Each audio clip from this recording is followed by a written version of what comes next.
I'm Tambarai Chirumi. I am what I create, and I am an African. Ndinetwa Pauline Munemo Chirume. Ndiri mushona, ndinogadzira mabhegi one of each. Ndinoafarira mabhegi acho ndinoagadzira.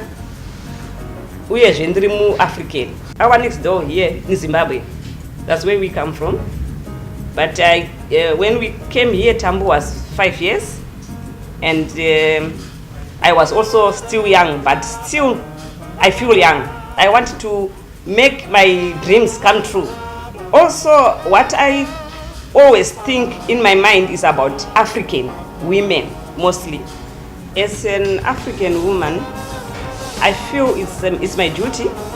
If I can do something, I need to pass my experience and my thinking to other African women and African girls so that they can sustain themselves. I feel that I am a mother to every child.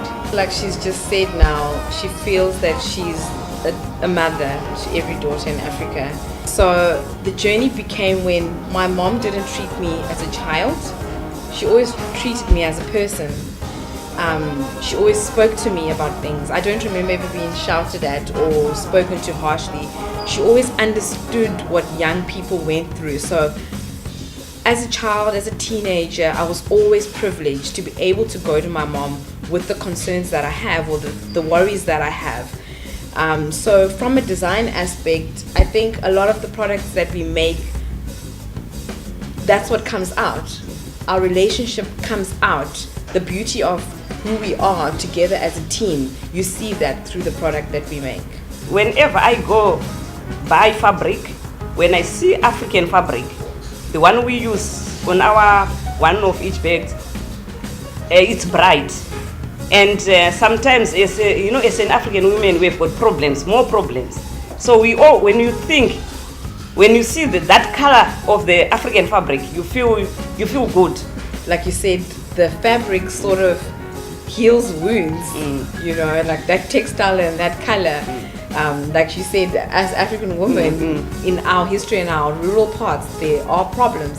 And we forget that we are all women. So irrespective of whether you're African or you're European or you're Asian, we face the same problems. So we've decided to create a product which then appeals to every woman.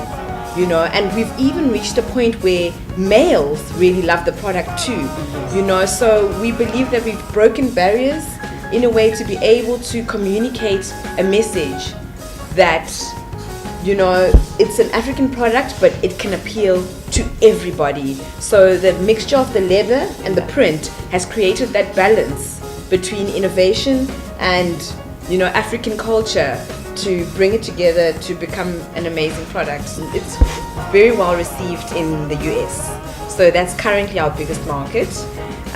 Also an interesting country, Angola. Angola is one of our biggest customers right now. And I think there's an interesting story to that because it's a country that's only recently now become patriotic to being African.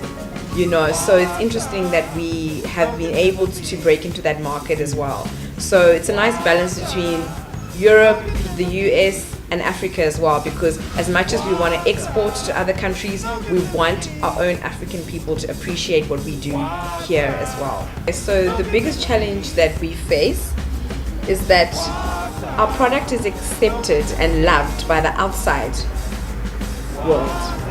People who are outside our borders more than our local Southern Africans. So it's an element we want to focus on to get our Africans to appreciate buying one of each. Like, let's appreciate what we have. Look at the product. If it's quality, appreciate it and accept it and spend your money, because you are at the end of the day spending your money in Africa. So we need to look at it as an ecosystem in terms of how our money is moving within our continent. As an African, we need to help each other.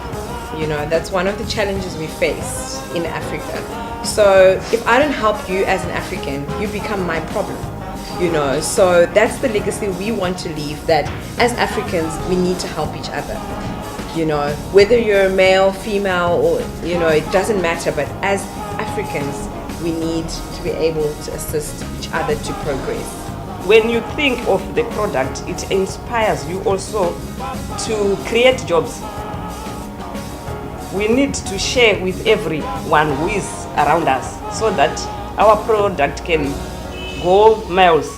Because if we don't feed our people, who is going to feed them?